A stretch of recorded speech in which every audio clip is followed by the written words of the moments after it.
प्रधानमंत्री नरेंद्र मोदी देखिए पहुंच चुके हैं आज विजय दिवस के समारोह में सम्मिलित होने के लिए। तस्वीरें वहीं से हम आपको दिखा रही हैं, सीधी तस्वीरें। शहीदों को नमन और श्रद्धांजलि करने प्रधानमंत्री नरेंद्र मोदी इस वक्त वॉर मेमोरियल पर।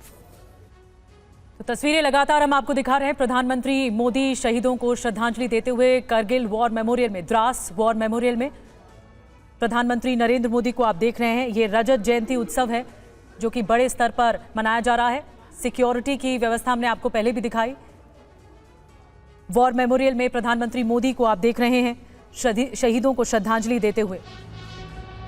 और उसके बाद एक बहुत इंपॉर्टेंट प्रोजेक्ट जो कि शिंकुला टनल तो ये स्वर्णिम इतिहास रहा है करगिल युद्ध का। जब 1999 में करगिल का युद्ध हुआ, वो 2 महीने बहुत ज़्यादा विषम रहे हमारे जवानों के लिए। जब तोलोलिंग की पहाड़ियाँ, टाइगर हिल की पहाड़ियों पर जाकर उन्होंने युद्ध लड़ा पाकिस्तान के घुसपैठियों के साथ, पाकिस्तानी आतंकियों के साथ। कैप्टन अखिलेश और ज़्यादा गवाह रहे। कैप्टन अखिलेश सक्सेना जो कि करगिल युद्ध के हीरो रहे, वो अपनी जबान से बताएंगे कि किस तरह का ये युद्ध रहा जो कि सबसे ऊंची चोटियों पर रहा गया। और शायद वर्ल्ड के युद्ध में या वर्ल्ड के वॉर में ये सबसे पहला युद्ध था जो ऊंची चोटियों पर लड़ा गया। कैप्टन अखिलेश, आप बता सकते हैं कि वो वक्त कैसा रहा होगा, क्योंकि आप उसके गवाह रहे हैं, आपने वो देखा है। बिल्कुल। सबसे पहले मैं अपने देशवासियों को कारगिल विजय दिवस की बहुत शुभकामनाएं देना चाहूँगा, क्योंकि आज का जो दिन है वो हमारे लिए एक बहुत गौरव का दिन है। हमने एक ऐसी जीत हासिल की थी जहाँ से हमारे जीतने के चांसेस 1% भी नहीं थे। और मैं आपको बताना चाहूँगा, मैं फिरोजपुर में पोस्टेड था, मेरी नई शादी हुई थी एंड तभी मेरी इमीडिएट पोस्टिंग आई, SOS पोस्टिंग, मतलब अर्जेंट, कि कारगिल में हमें उस तरह रिपोर्ट करना है। और जब मैं वहाँ पहुँचा तो सिचुएशन बहुत ही ख़राब थी। एनिमी ने धोखे से, जो हमारी विंटर वेकेटेड पोस्ट है, उन पहाड़ियों पे विंटर में इंडिया, पाकिस्तान, कोई भी आर्मी नहीं रहती थी, उनको 1998 के विंटर में धोखे से अपने लोगों को भेज के पूरी पहाड़ियों को कैप्चर कर लिया था। और ये सारी पहाड़ियाँ NH1 के ऊपर थी, ओवरलुकिंग NH1। पहाड़ों की लड़ाई में अगर कोई ऊपर पहुँच जाता है पहाड़ियों पर, जहाँ पर आपका क्लिफ है 80 से 85 डिग्री का क्लिफ और आपका इंक्लाइन है, तो वो एक तरह से 100 टाइम्स मोर पावरफुल है।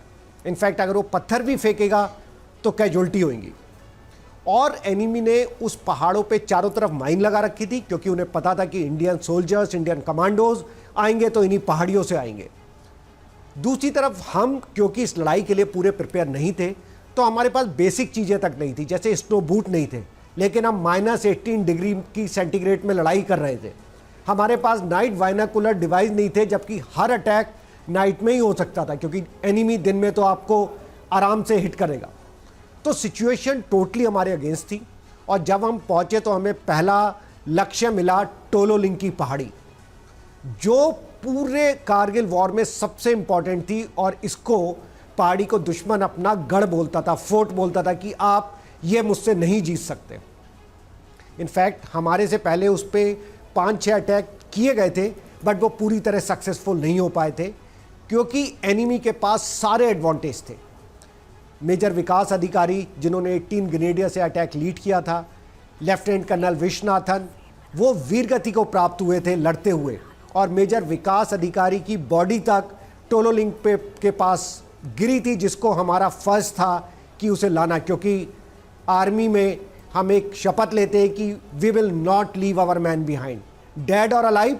हम उनको सम्मान के साथ लाएंगे और उस पर उनको वो सम्मान देंगे जो उन्होंने राष्ट्र के लिए सर्वोच्च बलिदान दिया है। तो बहुत डिफ़िकल्ट कंडीशन थी। और कर्नल रविन्द्रनाथ, जो हमारे CO थे 2 राजपुताना राइफल के, मैं आर्टिलरी का चार्ज लीड कर रहा था, और उन्होंने मुझे बोला कि इस बार हमें ये जीत के दिखाना है जी। और उसके लिए हमें आर्टिलरी का सपोर्ट चाहिए होगा। हमें दुश्मन के ऊपर इतनी गोलाबारी करनी है कि जब हमारे कमांडोज ऊपर चढ़ रहे हों तो दुश्मन हमारे ऊपर गोली उनके ऊपर ना चला सके। एक बार हम ऊपर पहुंच गए तो कोई भारतीय फौजों का मुकाबला नहीं कर सकता। बट फिर भी लड़ाई बहुत डिफ़िकल्ट थी, और इतनी डिफ़िकल्ट थी कि हमें सही में नहीं पता था कि हम उस लड़ाई से लौट के आएंगे या नहीं आएंगे। हमने जाने से पहले केसरिया बाना पहना था, जो एक राजपूतों का ट्रेडिशन होता है जिसका मतलब यह होता है कि या तो हम जीतेंगे या हम लौट के नहीं आएंगे। तो इस लड़ाई से जाने से पहले एक तरह से मेंटली हमने आपको प्रिपेयर कर लिया था कि अब ये निर्णायक दौर है और ये खाली मेरी या किसी एक व्यक्ति की लाइफ का क्वेश्चन नहीं है, ये पूरे भारत की, तिरंगे की और 100 करोड़ देशवासियों के इज्जत और उनके ऑनर का प्रेशर है। इनफैक्ट हम सब भी सारे फौजी एक ह्यूमन बीइंग भी होते हैं। We are father to somebody, मेरी माँ वेट कर रही है, हो सकता है मेरी wife, I was newly married, और हम सब एक अलग अलग रोल भी प्ले करते हैं। तो इनफैक्ट इस डिफ़िकल्ट अटैक पे जाने से पहले हमने अपनी फैमिली को लास्ट लेटर लिखे थे, और वो लास्ट लेटर तब लिखे जाते हैं जब आप ऐसे डिफ़िकल्ट अटैक पे जा रहे हो तो शायद आपको पता नहीं कि आप आएंगे या नहीं आएंगे, बट आप अपनी फैमिली को बताना चाहते हो कि आपकी क्या फीलिंग रही उनके लिए, और फिर आपको कभी वो इवन लेटर लिखने का चांस नहीं मिलेगा। तो ये लेटर आपके बॉक्स में रख दिया जाता है, और वो बॉक्स अगर आप बंद हो जाता है, सील हो जाता है, अगर आप जीत के आते हो तो आप इस लेटर को फाड़ते हो क्योंकि आपने मौत पे विजय प्राप्त किया। बट अगर आप नहीं जी आ पाते तो वो लेटर आपके घर जाएगा।